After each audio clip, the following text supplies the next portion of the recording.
coisa era aquela dentro do lago? No mínimo, só pode ser coisa do Eggman. Ele sempre faz isso de surpresa.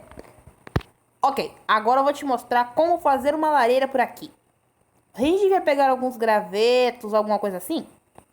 Não, eu tô com fome, então vai ser uma lição rápida. Primeiro, você pega essas loras aqui como você está vendo. Depois, você pega um fósforo. E agora, a melhor parte. Tem certeza que isso é seguro?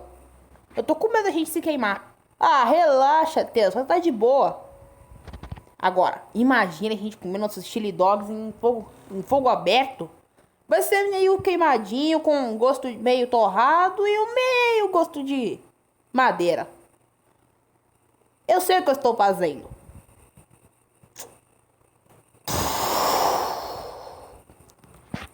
Ai,